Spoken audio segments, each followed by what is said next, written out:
নমস্কার বন্ধুরা, welcome to Shampa's kitchen. আজকে তৈরি করে দেখাবো গরমের সেরা ফল আম দিয়ে তৈরি ম্যাঙ্গো কেক রেসিপি, যা স্বাদেও হবে দুর্দান্ত আর দারুণ স্পঞ্জি। আমি কিন্তু ডিম ব্যবহার করব না আর প্রেসার কুকারে তৈরি করে দেখাবো। তাহলে চলুন শুরু করি। আর এমনই দারুণ দারুণ রেসিপির আপডেট পাওয়ার জন্য এক্ষুনি শম্পাস কিচেন চ্যানেলটিকে সাবস্ক্রাইব করে নিন আর অবশ্যই বেল নোটিফিকেশনটা অ্যাক্টিভ করে নেবেন। সবার প্রথমে দুটো পাকা আম খোসা ছাড়িয়ে আমি টুকরো করে কেটে নিয়েছি। এই আমগুলোকে আমি পেস্ট করে নেব। মিক্সির ছোট জারটার মধ্যে আমি টুকরোগুলো নিয়ে নিলাম, পেস্ট করে নিয়ে ফিরে আসছি। এবারে আমি নিয়ে নিয়েছি 6 ইঞ্চির একটা কেক টিন। কেক টিনের মধ্যে দিয়ে দিচ্ছি সামান্য রিফাইন্ড অয়েল। রিফাইন্ড অয়েলটাকে খুব ভালো করে কেক টিনের চারিদিকে ব্রাশ করে নিচ্ছি।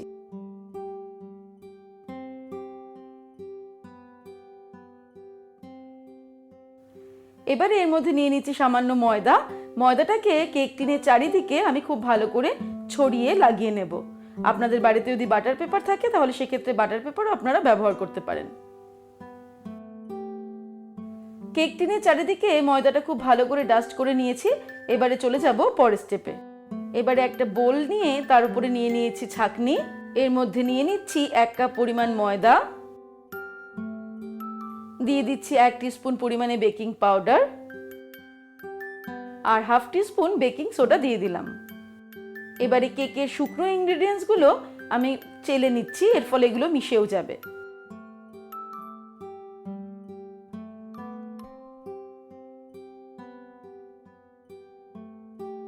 এইভাবে ম্যাঙ্গো কেকের ড্রাই ইনগ্রেডিয়েন্টসটা আমি রেডি করে নিলাম। এবারে চলে যাচ্ছি পরের স্টেপে। এবারে অন্য একটা পাত্র নিয়ে নিয়েছি, তার মধ্যে নিয়ে নিচ্ছি 1/2 কাপ পরিমাণ গুঁড়ো চিনি, দিয়ে দিচ্ছি 1/3 কাপ রিফাইন্ড অয়েল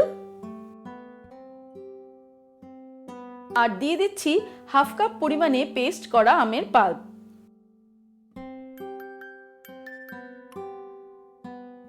এবারে হুইস্ক দিয়ে এটাকে খুব ভালো করে মিশিয়ে নিচ্ছি।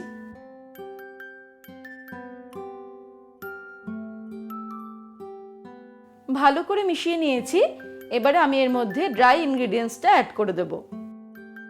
প্রথমে অর্ধেকটা মতন আমি অ্যাড করে দিলাম ময়দার মিশ্রণটা, একসঙ্গেই সম্পূর্ণটা দিয়ে দেব না। তারপরে মিশিয়ে নিচ্ছি ভালো করে।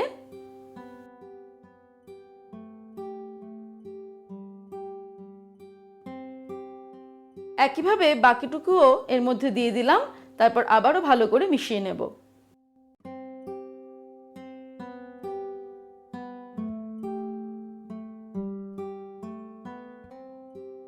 মেশাতে মেশাতে ব্যাটারটা একটু ঘন বলে মনে হচ্ছে, তাই এর মধ্যে আমি একটু দুধ অ্যাড করে দেব। আমি অল্প অল্প করে দুধ অ্যাড করব আর মিশাতে থাকব।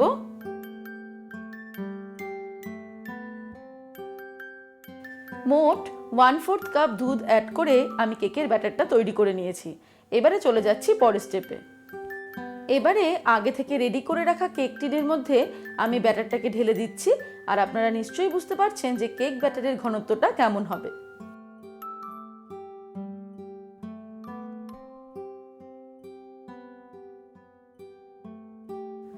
ব্যাটারটা ঢেলে নেওয়ার পর আমি কেক টিনের ওপরটা একটু সমান করে নিলাম। তারপরে এই কেক টিনটাকে একটু ট্যাপ করে নেব যাতে ভেতরে কোনো এয়ার বাবলস না থাকে। তারপরেই চলে যাব পরের স্টেপে। কেকের ব্যাটারটা তৈরি করতে করতেই আমি ওভেনে একটা প্রেসার কুকারকে প্রিহিট করে নিয়েছি 10 মিনিটের জন্য হাই ফ্লেমে। ভেতরে একটা র্যাকও বসিয়ে দিয়েছি। এবারে খুব সাবধানে একটা সাঁড়াশির সাহায্যে আমি কেক টিনটাকে প্রেসার কুকারের ভেতরে বসিয়ে দিলাম। কেক টিনটাকে সেট করে নিয়ে আমি প্রেসার কুকারের ঢাকনাটা আবার লাগিয়ে দিলাম, তবে প্রেসার কুকারে সিটি লাগানোর প্রয়োজন নেই। তারপরে আমরা কেকটাকে মিডিয়াম টু লো ফ্লেমে 45 মিনিটের জন্য বেক করে নেব। তারপর ফিরে আসছি। 45 মিনিট হয়ে গেছে, আমি ওভেনটাকে অফ করে দিলাম। তারপর খুব সাবধানে প্রেসার কুকারের ঢাকনাটা খুলছি। এবারে আমাদের কেকটা খুব ভালো করে বেক হয়ে গেছে কিনা চেক করে দেখে নিতে হবে। তার জন্য আমি একটা কাঠি নিয়ে প্রথমে মাঝখানে ঢুকিয়ে দিয়ে দেখে নেব। এই দেখুন, এটা পরিষ্কার বেরিয়ে এসেছে। এইভাবে কেকের সাইডেও কাঠিটা ঢুকিয়ে নিয়ে দেখে নিচ্ছি, সেক্ষেত্রেও কিন্তু কাঠিটা পরিষ্কার বেরিয়েছে, অর্থাৎ কেকটা খুব ভালো মতো বেকিং হয়ে গেছে। এবারে আমি একটা সাঁড়াশির সাহায্যে কেক টিনটাকে খুব সাবধানে বের করে নিয়ে এটাকে ঠান্ডা হতে দেব। তারপর এটাকে ডিমোল্ড করব। কেকটা ঠান্ডা হয়ে গেলে এবার আমি একটা ছুরি নিয়ে নিয়েছি। ছুরির পেছনটা দিয়ে প্রথমে কেকটা এইভাবে কেক টিন থেকে ছাড়িয়ে নেব।